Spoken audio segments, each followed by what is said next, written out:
Awesome. Awesome. Well, no, again, appreciate you all being here. Thank you so much to our awesome sponsors. I can't wait to get some of these coupons and check it out. Um, but again, it's kind of a weird scenario. I think, 2-3 months from now, Kevin and I weren't saying, hey, we hope we're doing, webinars for the chamber, talking about, pivoting and changing your marketing direction. It's kind of unfortunate the state that, we're all in. But we do need to move forward. We do need to figure out how do we continue to grow our business. And we're happy to kind of go over a lot of these details, specifically as it pertains to your marketing strategy in how to pivot, how to adjust from what we've been dealing with. Share screen. So just to kind of go through right quick who we are, Kevin, I'll let you kind of give a more detailed introduction about yourself first. Great. Yeah. And, as everyone else said, thank you for joining us today. I know obviously all of our businesses have shifted very significantly over the past couple months. We're going to try to keep this discussion focused on marketing specifically, but, obviously a lot of, what we're talking about from a marketing perspective is communicating how our businesses have changed. So we're going to try to stay focused, but sometimes, easier said than done. But yeah, thanks for joining us today. I am Kevin Homer. I'm the president of Navitas Marketing. As Ryan and Guy, who's on the call, kind of got into, we actually started off as a printing company. Guy and I are partners on the printing company called the Homer Group, which is coming up on 60 years in business. As the printing company grew and marketing strategies changed over the years, we realized it was important that we shifted from focusing on printing and having other marketing opportunities as well. And that's where Navitas Marketing came from. So our business has certainly grown over the years. We've been building websites for 25 years now, starting when, a lot of people thought website development was just a fad and just a trend and probably not that important. But here we are today. We see where that, that fad and trend has brought us. Online marketing services, probably about 15 years or so. Facebook became available for businesses around 2006. We were there from the very beginning. Search engine optimization, kind of those mid to late 2000s, of course, has changed a lot over the past, 12 years or so.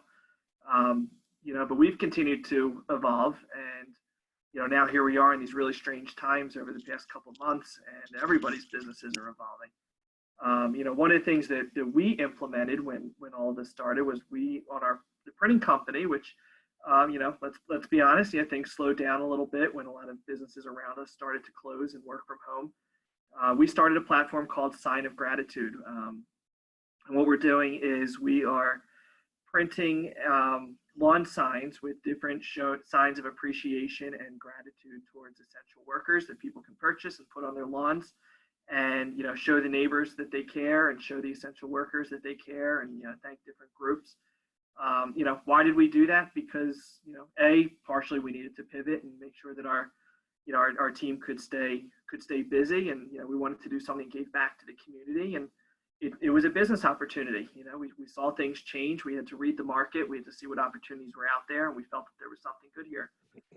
So we are selling these lawn signs. Proceeds are going to an organization called Slice Out Hunger, who is purchasing large quantities of pizza from independent pizzerias and donating them to different essential workers around the country. So we're keeping our team busy, hopefully making a couple dollars here and there, but ultimately giving back to the community as well, to those who need it. I bring that up because just one example of ways that our business has pivoted. And I've been doing a lot of talking, so Zach, I'll turn it over to you. Awesome. And again, I'm Zach James. I am the business development strategist at Navitas Marketing. Business development, I think 10 years ago, it was just called sales. But business development has evolved a lot. It's much more than sales, in my opinion. It really is growing a business and doing it through certain steps and putting that strategy in place to make sure that you're going to be successful when you come out the other side of whatever, plan or goal that you guys have. So I really help Navitas work with clientele to figure out how do we get our clients from A to B and doing it in the most successful, efficient way. I am also the CEO of Rebel Hill Consulting. That is my consulting firm that I started about 6 years ago after a 6-year career in the MBA. I decided to leave corporate and work more with small businesses and entrepreneurs. And one of my first entrepreneurial clients was My New Philly, which I am now a partner of. That is a video production house based out of Philadelphia, which I, of course, brought in to partner with Navitas on numerous projects as well. And I'm also a Philly guy. I'm a Temple grad. As you can see from my picture, I'm an Eagles fan. So if anyone has ill words about the birds, save it. But we'll hop into this and kind of give you guys some sort of top line information at first, and really just dive into some details about what we're going through and how you're going to get yourself kind of out of it and move along. But just to kind of recap, as you all know, March, things changed a lot for everyone, all businesses in our country. We have to really figure out how to adjust and engage and operate differently. The tough thing is that, again, none of us have been through this sort of a scenario before. So, there's a period of shock, a period of, disappointment. I'll even say there were parts of the beginning in March where I was depressed. I really didn't know where the future was for me. I didn't know what we were going to do as a business, me as my consulting firm, how we were going to help clientele. But of course, after that kind of passed, it really focused on how do we communicate? Relationships is kind of the core of all business. So how do we communicate to people that can be future customers, people who are existing customers? I even spent time to communicate with past customers. And a lot of it starts in just, offering that olive branch and reaching out to see how other folks are doing. But all that kind of comes into this bank of communication, really understanding how to speak to folks moving forward. You kind of have to take inventory and not only assess yourself, but communicate with the folks you already have relationships with, and then use all that to start to communicate with folks moving forward as we prepare for life after COVID. Because again, the tough thing, and no one has a perfect answer for this, but business is just going to be done differently. There's not going to be a return to everything how it used to be. So even though we don't really know what it's exactly going to look like, we still have to prepare and do our best job in preparing for what this landscape is really going to curtail once we're actually back to some level of normalcy. And a big part of this is figuring out what does your business need to do to adjust. Again, not all businesses need to make drastic shifts, but a lot do. As Kevin kind of mentioned, we had some shifts on the Navitas and Homer Group side to figure out how do we continue to provide a service? How do we continue to give to the community when our traditional services and tools that we would use just aren't an option anymore? So there's a lot of self-reflecting, a lot of evaluating. We always encourage folks to not only do that yourself, but speak to others, whether it be colleagues, folks that you might normally speak with at a networking event, marketing firms like us, to go through those ideas and those options and really almost like make a list and kind of figure out what is the best way to approach your business moving forward. What are those areas that you have to pivot? And one thing we wanted to do, because we're thinking you have a little bit of free time at the beginning of this, it really makes sense to figure out where is your starting point. And a lot of folks, when we jump into business and we get involved in entrepreneurial ventures or whatever have you, you're kind of going head first and you don't really have your checklist in order. Not everything is buttoned up. And now can be a kind of a good time to do a little bit of a reset. So we put together this sort of marketing audit. So you guys can kind of look and see, all right, these are some of the things that you really should have to push your business forward, and just kind of check off to see what we've accomplished, what we have done, what we need to improve, so that once we're actually coming out of this, once we're ready to really push into the market and promote ourselves, that we have the right messaging, we have the right look, everything is buttoned up. So that gives you that greater chance of success. And the first thing on here we just have is a website. And you want to ask yourself, is your website up to date? Because again, your business may have shifted. If you notice, most websites you go to now, they have a sort of an announcement at the top that mentions COVID. It tells you that, some of their business operations might be a little slower, or if you need assistance making some sort of payment, you can shoot them a message and they'll reach out and respond. But they're communicating, they're acknowledging what is going on in the world and communicating to you how they've adjusted. So that's something that you want to consider for your site as well. And even, and I would even say what website updates should have been done previously that maybe you've been putting off. Right. We all know that, it's with content management systems and, this website development becoming a little simpler than maybe it was in the past. We all have the ability to keep our websites up to date, making sure products are updated, that, information, staffing, whatever it might be, basic day-to-day stuff. But it's also easy to overlook that when we are, possibly wearing multiple hats in our businesses, and, businesses evolving pretty quickly every day. So now that we're in this position where maybe we can take a step back and evaluate what we have. Part of it is what Zach said, what needs to be updated from a COVID perspective, but then also maybe just what have you put off over the past 6 months or a year that, now we can finally catch up. Indeed. A big thing also to have firmed up is who is your target audience? And again, because of the recent situation, this may have adjusted.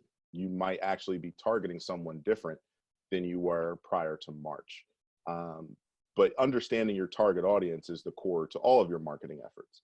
It's going to dictate what platforms you're speaking with. It's going to dictate the language and the tone of how you're communicating.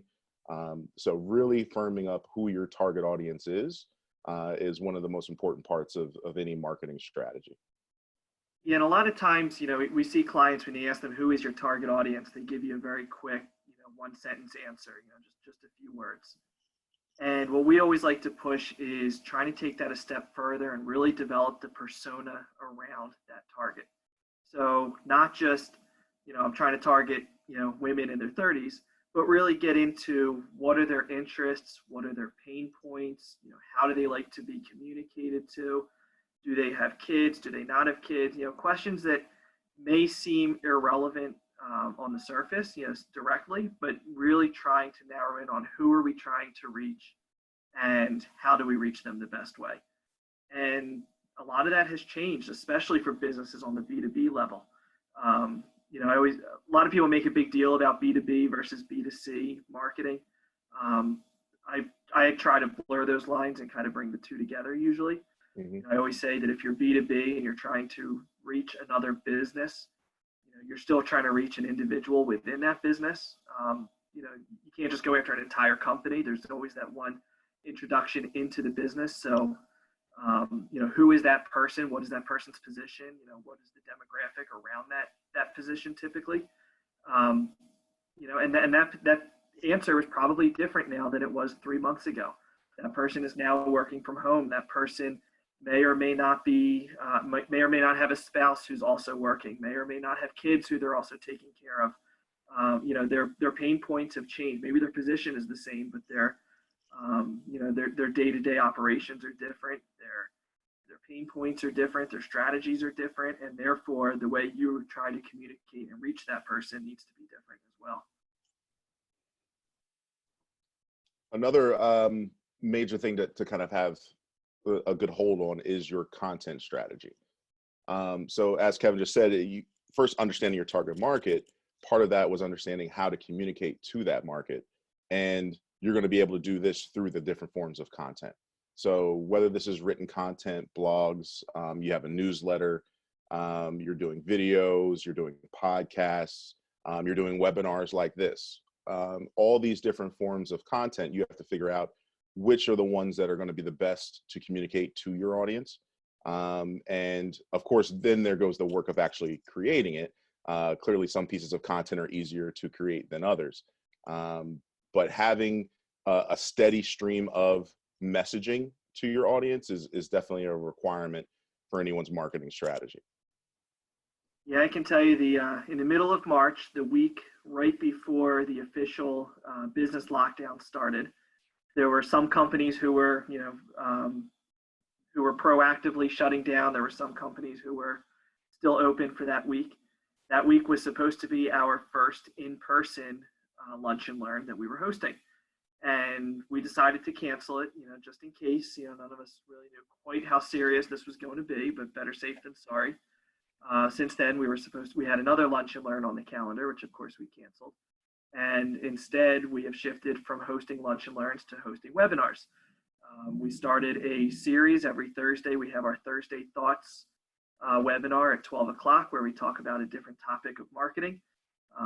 It's on Zoom, it's on Facebook Live, and then we are recording them, and then we put it on our YouTube pages and our different social media channels.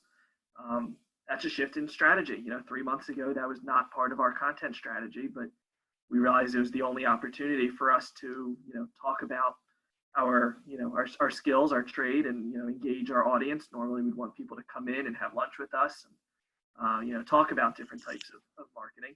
But we found a way to continue to do that. We found a way to create additional content that's being put on our blogs and on our website and on our YouTube, which is going to boost our search engine optimization. It's going to position us as, thought leaders in the industry.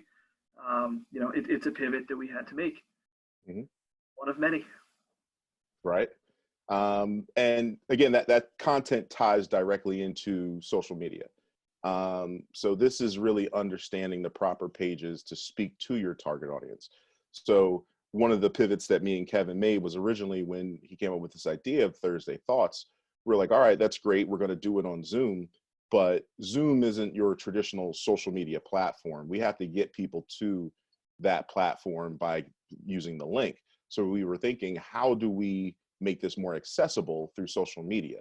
And that's when we discovered, again, probably should have Googled this earlier, but we discovered that Zoom actually has a setting that will allow you to push the broadcast to Facebook. I don't know if that's the setting that comes with Zoom when you're using it for free. I do have a paid account, and it was one of the options that I had. So now our broadcast goes both on Zoom, but then also on Facebook, and we're now able to engage a whole other audience that, might just be watching spur of the moment that we weren't accessing before. And again, it's all about understanding what these different social media pages are best for, which we're going to dive into in just a little bit.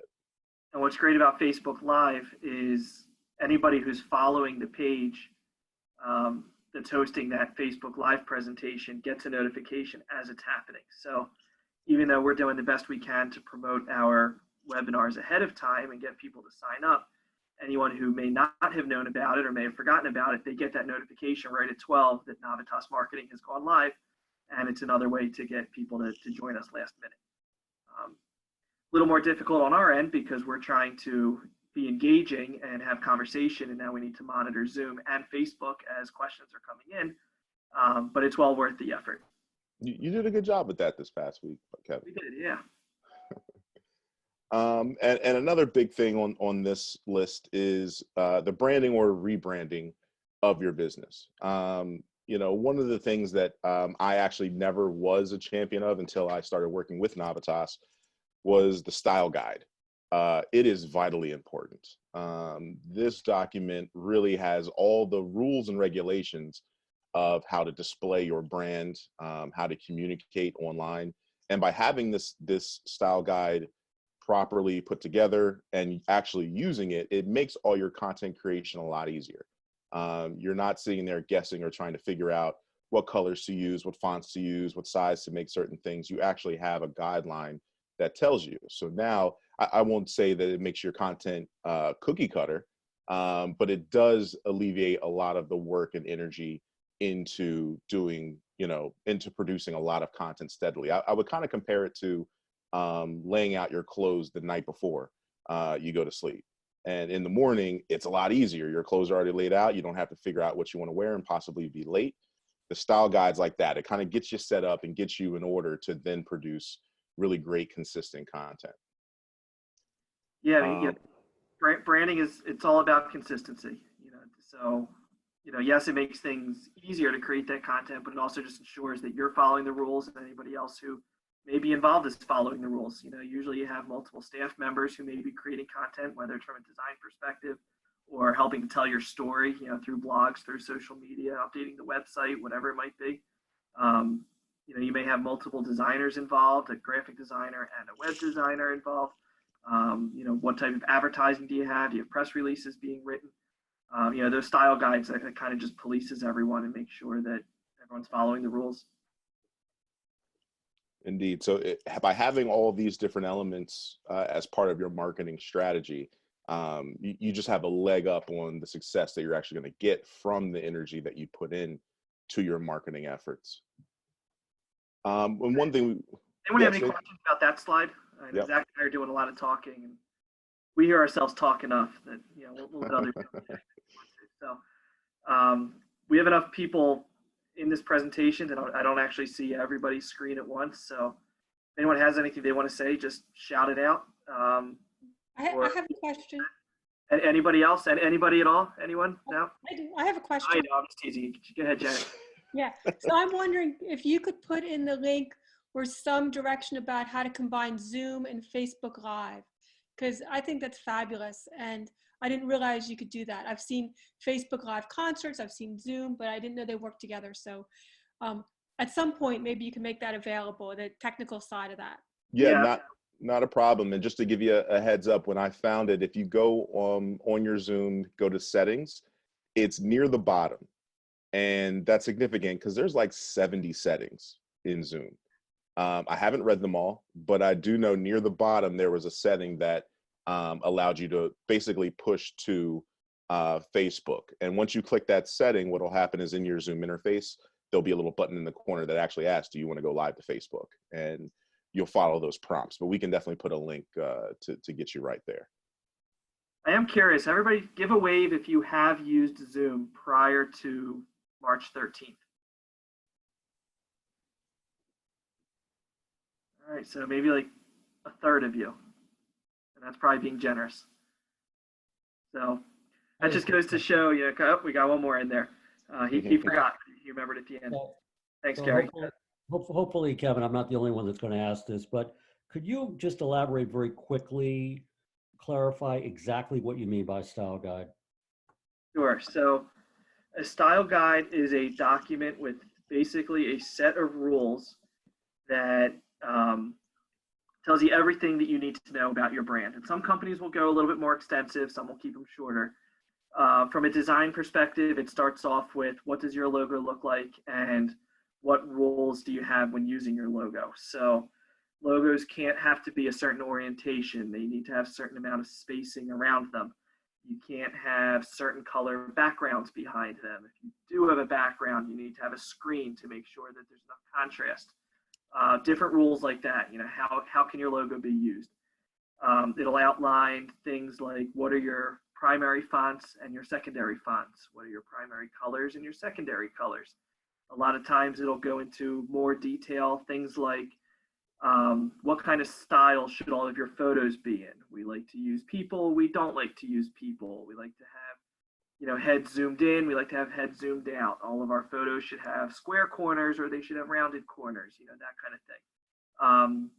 Different, sometimes it'll go into the templates for different print documents and social media documents. So business cards always have to look like this or that. Here's what our letterhead looks like. Here's what our social media graphics look like. Testimonials always have this template. Case studies always have that template, and so on. Brand documents can be very brief. They can be very extensive. We have brand docs that are 2 pages long. We've got brand docs that are probably over 50 pages long. Really depends on the size of the company and how much detail they want to go into. From a storytelling perspective, a lot of times brand documents will have, brief introductions that talk about, the brief story of your business, how then more elaborative of, the broader story. How do you want your brand to be known? Do you want it to have more strict guidelines? Do you want it to be more humorous? That kind of thing. What type of information should be included in press releases? What else am I forgetting, Zach? From a social, maybe buzzwords, keywords. For Navitas, Navitas is the Latin word for energy. So we have a set of words that we like to include that talk about energy and passion, and things like we give clients a jolt of energy, that kind of thing.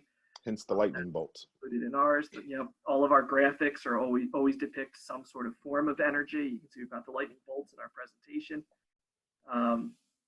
No, so that was a very good question, Gary. And Yeah. it's a long-winded answer, but it's an important one. And what you'll even notice as we kind of go through our presentation, this is Ubuntu, I believe, is the font that we use. So all of our headings are. Say it again. Don't give away all our secrets. Yeah, well, no one's going to want to copy our font, I don't think. Your own fonts. But we'll have all those fonts. You'll see them on every single slide. The picture, the way the images on the side have an orange border around it. These are all part of our style.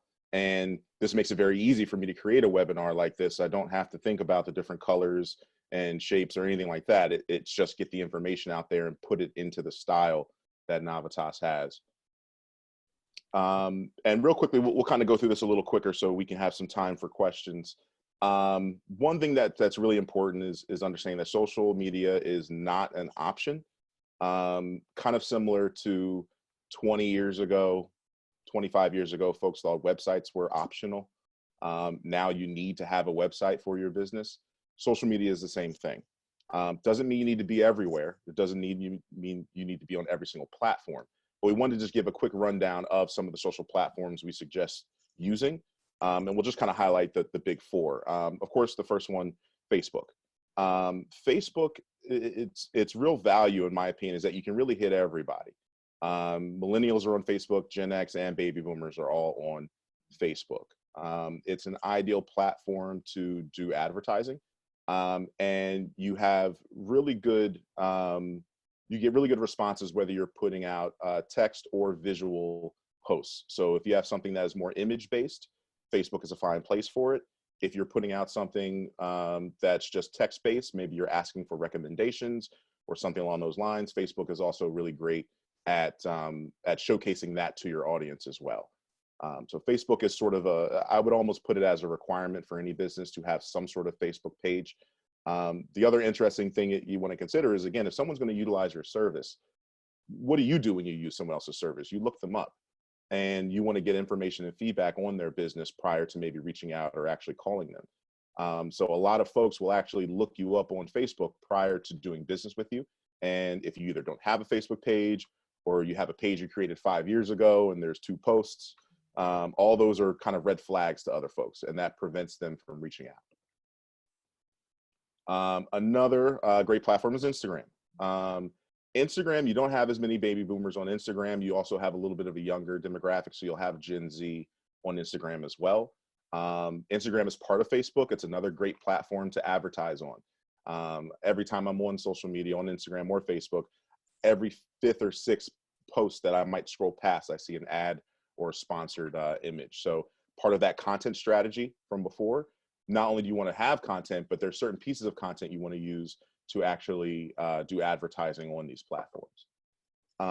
Another big thing about Instagram, though, it's very visual. So you actually can't just post text. Even if you were trying to do that, you would have to put your text in an image and post an image.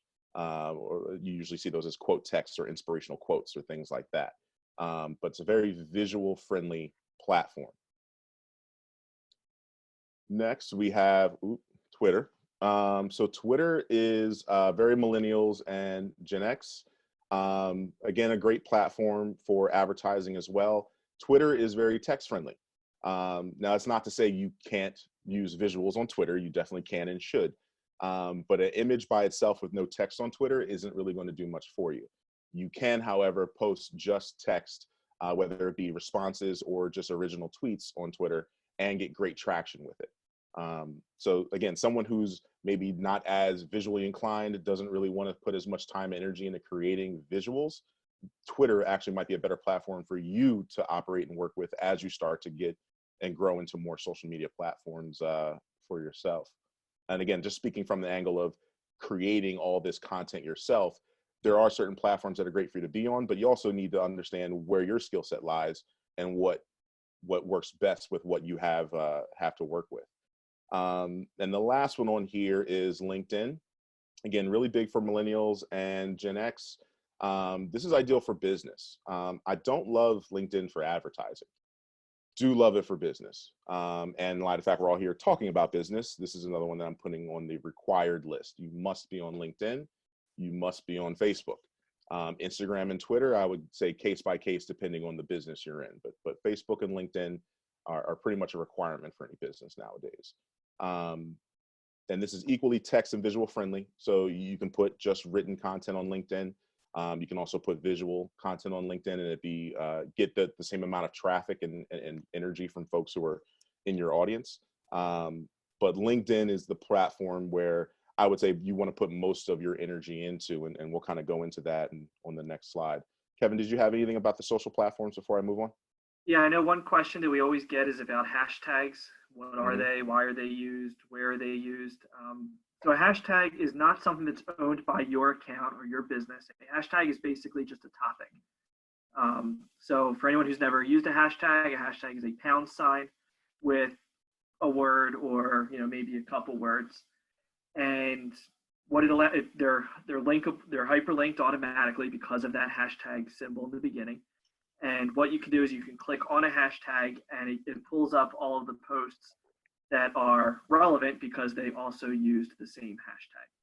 So when you use a hashtag for your own posts, it allows you to make sure that your information is included in that theme, in that topic. Hashtags really started with Twitter. So it was great. You could see a tweet, which was a very quick tweet, but then you may see the hashtag at the end. You click on it and you see what other people are saying about the same topic. Especially popular with sports, with news, with politics, that kind of thing. Facebook, a couple years later, decided to add the capability for hashtags as well. Never really caught on. Don't know why, but you don't see a lot of hashtags on Facebook. You'll see them sometimes. Then Instagram came out and all of a sudden hashtags were popular again, and you see hashtags all over Instagram.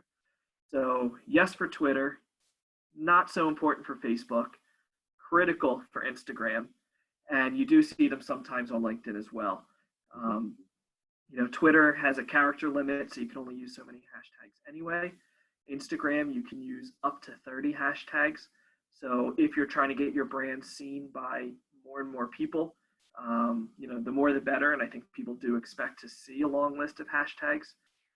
Facebook, throw a couple in there, but I wouldn't overdo it. And LinkedIn, kind of the same mentality, throw a couple in there, but don't overdo it. Quality over quantity. Indeed. Zachary, if I could ask one quick question. You mentioned that LinkedIn is not good for advertising, and I'm wondering why you feel that way. So some of the issues I've had with LinkedIn is, first off, the cost to entry. With Facebook, with Instagram, you can literally take $5 and boost a post. With LinkedIn, you have to do more substantial campaigns. You have to spend a much higher dollar amount. So the cost to entry with LinkedIn is just significantly higher. And in terms of it catching my attention, I don't really see advertisements. They don't jump out to me like they do on those other platforms. So usually when I'm scrolling, 80–90% of what I'm seeing and actually paying attention to are posts from people that are in my community, in my network. When it's on Facebook or Instagram, I would say 40%, maybe a little less, 30% of what I'm seeing is actually coming from people who I don't know, folks that are actually spending dollars to get their message in front of me. So I feel that those other platforms are just more effective in actually getting a brand in front of someone else's eyes.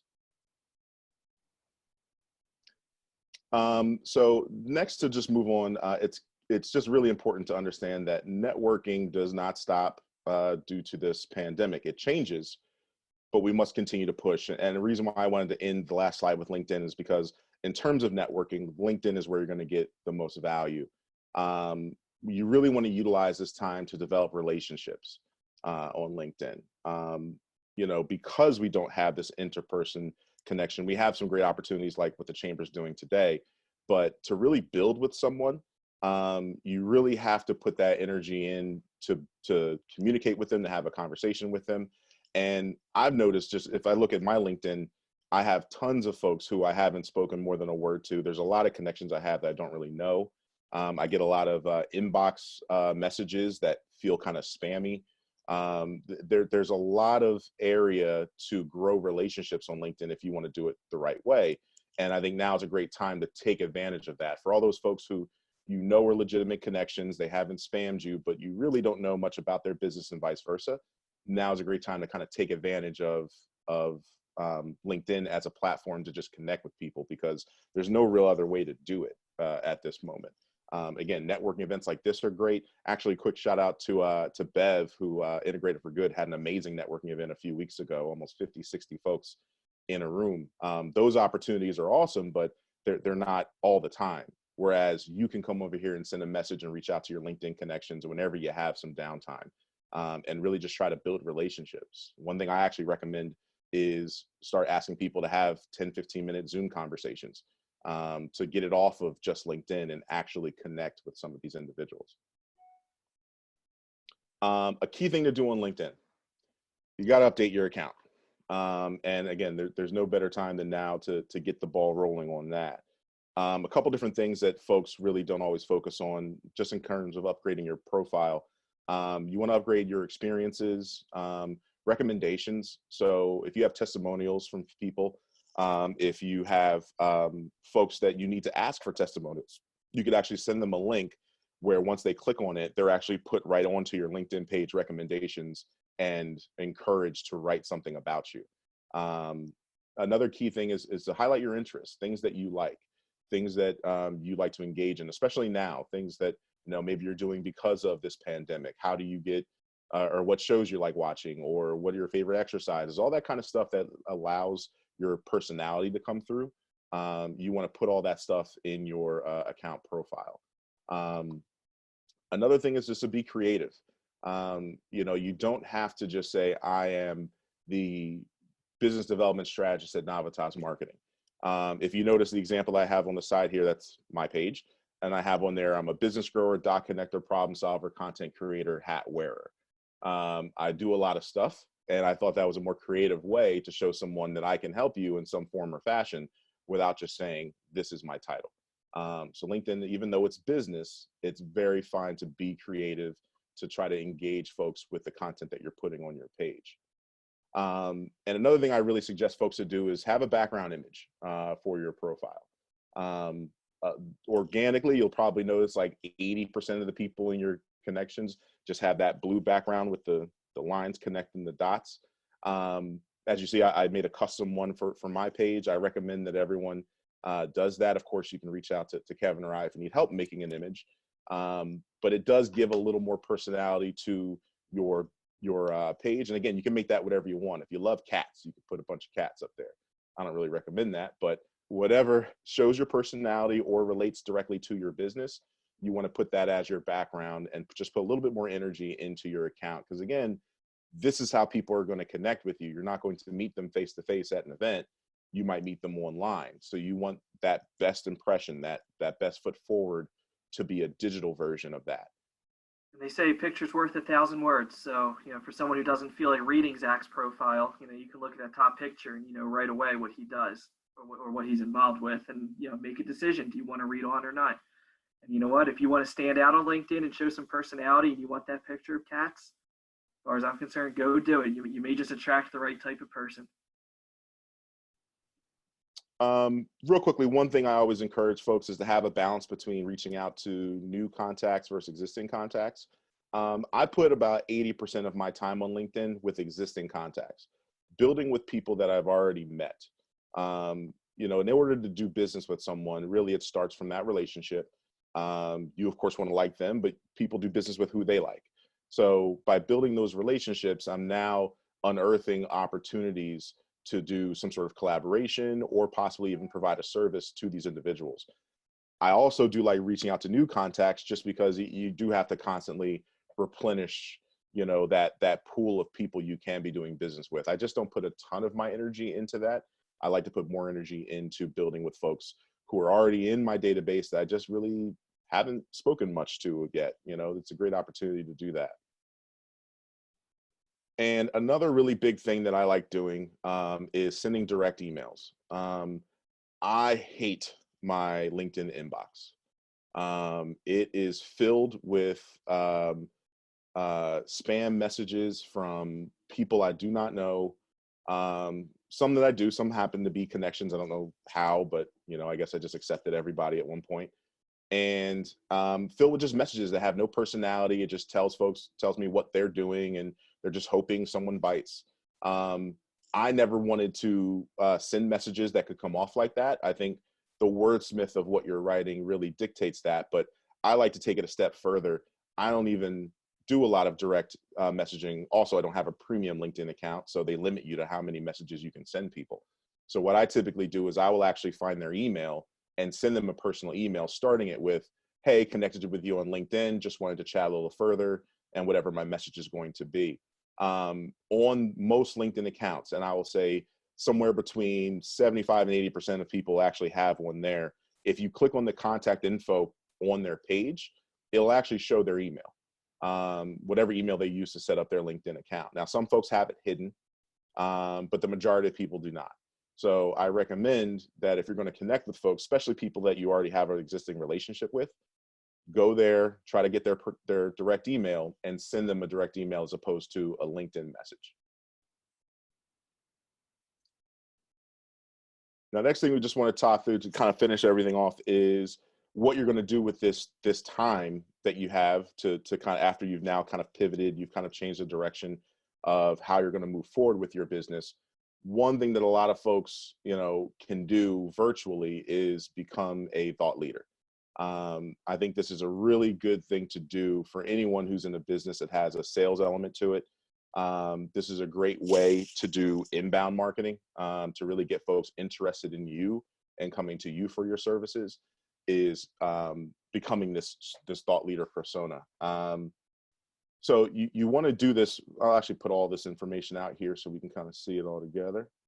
You're going to communicate with supporters and your future clientele with information. So basically you're giving out knowledge, and to some degrees you're giving out the answers to the test. You're telling them about your services, about the things that you can do to help them. But the key is they're looking at you now as the expert in this space. So when they do need help, when they do need more than what they've gotten from the knowledge they give you, now they come to you directly for your services. So it's almost like kind of teasing. It's almost like dangling the carrot out there a little bit.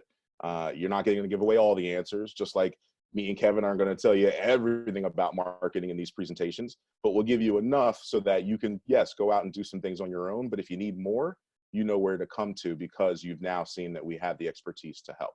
So becoming a thought leader is a very key part of an inbound strategy. And some really great ways to do it. One of them that I recommend is live video. It's a really great way to reach an audience, and it's because of the algorithms that go along with live content. And just real quickly, algorithms are the formulas that social media uses basically to monetize and to create opportunities for themselves. If you think about it, you as one individual, let's say you have 100 friends on Facebook. If you put out a post, not all 100 people are going to see it. They actually have algorithms limiting folks from seeing what you just put out.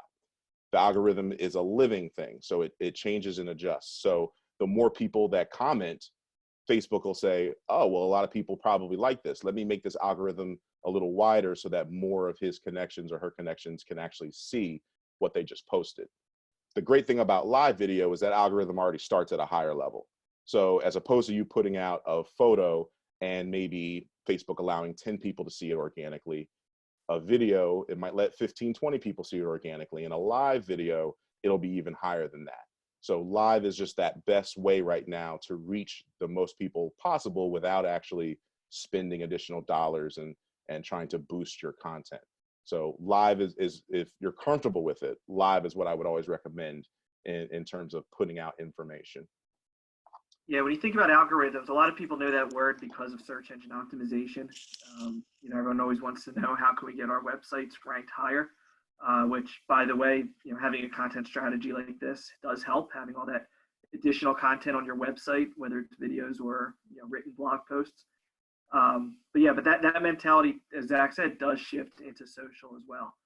Whether you're doing a search on Google or you're going down your news feed on Instagram or Facebook or wherever it might be, those platforms are trying to get the content in front of people that they believe that people want to see. That's their job. So yeah, as Zach said, you put out a post, you put out video, and it's starting to get engagement. yeah, it's going to boost the algorithm and it's going to get in front of more people because Facebook or whoever is going to assume people want to see this kind of thing. Posts that don't get a lot of engagement, the algorithm's going to go down. So, that's another thought, not just getting the right content out there, but how are you encouraging that engagement, getting people to like, getting people to comment, getting people to, vote on a poll, whatever it might be. And the next step of that, after you've actually now created that content, is the consistency. You must continue to do it, almost like as if you wrote a blog or you put out a newsletter. If you put out a newsletter and don't do it again for another year and a half, those folks who received that newsletter in a year and a half are going to look at it as spam. You didn't have that consistency. They weren't opted in after a year and a half of inactivity. You're going to be able to build an audience and build a reputation and build yourself up as a thought leader if you stay consistent. A great easy way that a lot of people do this is coming up with, their hashtags for whatever they do. For example, me and Kevin do Thursday Thoughts. So we know every Thursday we're going to do this live conversation, and it's going to be consistent. Someone who heard about it and didn't check it out, they know they can come next Thursday and it will be reliable. It will be there for them to get whatever education they need. So consistency is very, very important. And with that, I always tell people, keep it fun and engaging for you, because doing something consistently that you don't enjoy, you're not going to keep it up. So not only keeping it fun and enjoyable for the people who are going to be viewing it and engaging with you, but also for yourself to keep you wanting to keep it going. And another key thing to understand here is that the video content you're going to create, it lives forever. So for example, the video that we did, Kevin, a few weeks ago, we did one on inbound marketing. At some point, we can just take that same video and put it back out on social media and engage people with the content we've already created. Next level, repurposing is now taking that piece, chopping it down, doing some video editing, and maybe making it a 1-minute clip for social media. We could do that as well to repurpose it. But again, once you created it, the value doesn't die after you've made it. So you always want to make sure you're repurposing your content. A lot of people also don't look at YouTube as a social media platform, but it definitely is. Any video content you create on Facebook, on Zoom, on anywhere, you want to save that and actually upload it to YouTube. You want to have a page where all of your video content lives. This presentation will be on the Navitas YouTube within a day or two. So it's always about making sure you're having that content available for people to consume it. And last but not least, on the thought leader side, is I always tell people, think collaboration, not competition. You want to work with other thought leaders. I know a lot of folks kind of have a tough time grasping that. Why would I want to bring in a possible competitor or someone who offers a similar service to my audience, so my people actually get to know who they are? The mindset actually is, by bringing in someone else who has some expertise in your space, now you're putting yourself on the same level, and becoming, you're both branding yourselves as thought leaders, and their thought leader skill set and knowledge actually helps justify you as a thought leader as well. So it really is of benefit to bring more folks to the table who have a high level of knowledge, to showcase to your audience not only the level of knowledge, but the level of skill set, the empathy, it brings out a personable side of you as well when you're actually able to bring in another person who can speak your language, so to speak. So we always encourage that collaboration side as opposed to the competition.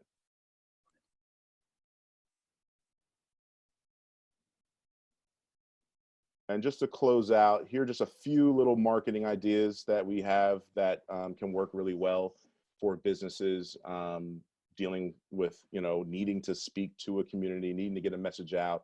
But of course, we're in this quarantine. So these couple different tactics could be beneficial to you in trying to market. First one is every door direct mail, which I love this now. I knew nothing about it before working with Navitas. But you have a lot of people at home. So being able to reach them in their mailbox can be an effective way of communicating. But Kevin, I'll let you give people a little more detail, EDDM, because I have a problem with just the acronym. So So EDDM is it's a program through the U.S. Postal Service called Every Door Direct Mail. And what it basically allows you to do is select individual courier routes or multiple courier routes and deliver your message, your mail, to every home on that courier route. So what that does is it significantly decreases your cost to do that mailing. You don't have to purchase a mailing list anymore. Usually with mailings, it always starts with who are you sending it to? And you either need to have a really solid mailing list already or purchase a list, which can cost, thousands of dollars, depending how big and how specific you want that list to get. You have to pay for all the labeling of all those to print all those addresses on the mailings. And then, of course, you have postage. There's absolutely value to that, but sometimes businesses don't have that type of, revenue sitting there, to put into their marketing efforts. With Every Door Direct Mail, because you're selecting full courier routes, you don't have to purchase a mailing list. And because the post office is saving time having to do all the sorting and figuring out who gets it and who doesn't, the cost of postage is also a lot less. So it can be a very economical way to reach a large volume of people. Some people will consider it junk mail. Doesn't have to be junk mail. You'll see it a lot with home service companies, who are trying to do contracting and landscaping, that kind of thing. Food, restaurants, food delivery. We have a lot of restaurants right now that are, changing their message. They need to tell people that we're now offering takeout. We're now offering delivery. We've got, a new menu right now because of limited staff. It's great that, they're sending out those messages electronically, but not everybody wants to see it electronically. Or even if they do, sometimes it's helpful to hit them from multiple angles, let them see it in print and let them see it on their screen, on their device. So, as Zach said, while we have so many people at home when mail is being delivered, which typically they would be at work and then, rushing home to get dinner, to get the kids, whatever it might be, people are paying a little more attention to their mail right now. So anyone who has not done EDDM before, this might be a good time to give it a shot, to try something new. Indeed, and the big sort of differentiator in your EDDM strategy is going to be the design of that mail piece. What are you using to communicate whatever that goal is? And of course, we can always assist at Navitas with designing those sorts of pieces. Now, another good marketing strategy is you always kind of wanted to do a newsletter, but you may not have really jumped into it. Now can be a great time to put that together. Kind of similarly, you have a lot of people communicating via email, and now could be a good time to get that newsletter in front of folks who are spending more time in front of their computers. The big key here is consistency. If you start it, you must continue doing it, whether it be monthly, bi-weekly, whatever your frequency is. If you're going to put the energy into doing it, you have to understand that you need to keep up the consistency to get a good value and return on that investment of time and energy. You might not get a great response the first newsletter. Can't give up. You must do it again and again and again and really build that audience.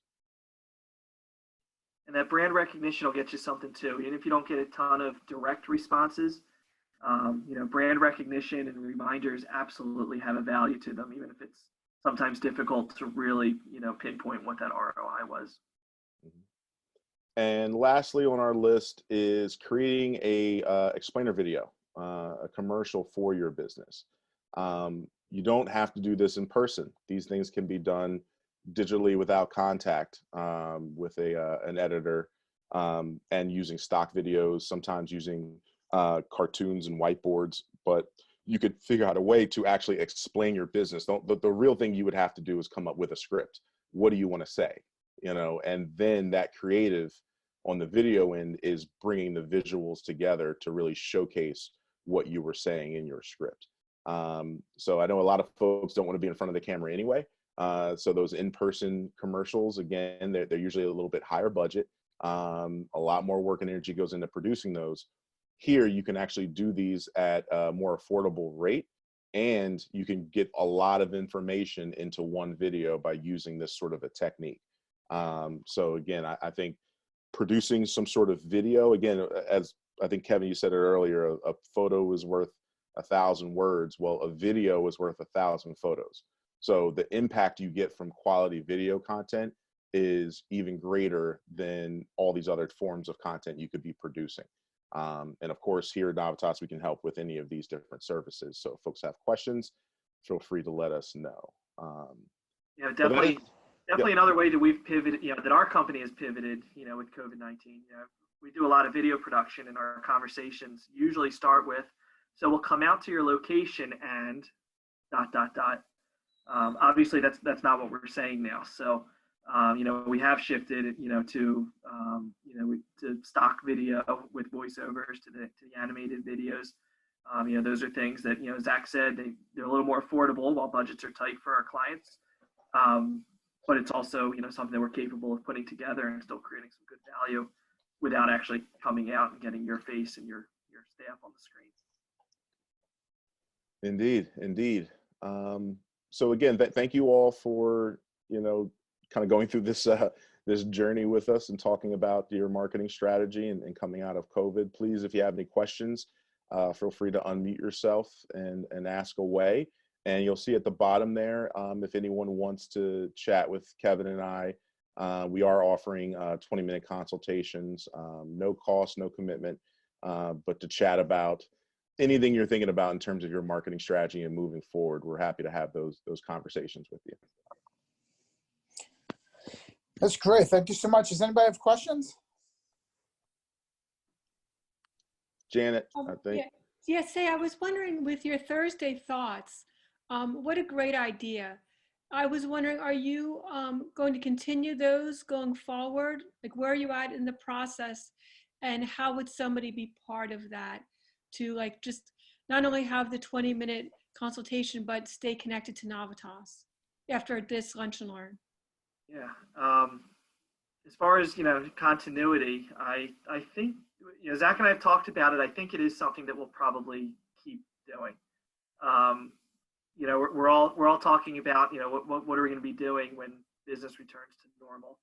And none of us really knows what normal means. Business is not going to return to normal. Business will return to normal-ish, but we don't really know, for anybody what that's going to look like and how that's going to work. But assuming that we are back in the office, as a full team and, working together again and back to having in-person meetings and everything, I think it is probably something that we'll continue doing. From our end, it's not a huge time commitment. It's, 45 minutes a week. Of course, we have to put presentations together, and at a certain point, we'll be able to start recycling them and, repeating with, with some adjustments.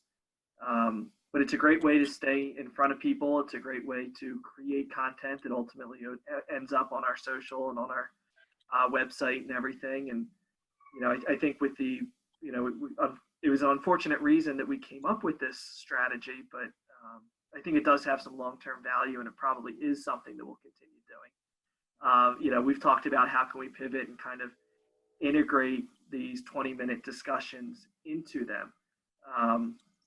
So do we have a live discussion about a topic that you specifically asked about, and that you wanted to talk about? So instead of us presenting it, directly, it's more of that collaboration, and people are welcome to join us and, kind of hear what we're talking about, start to think a little differently on their end because of what we're talking about on, with your topic.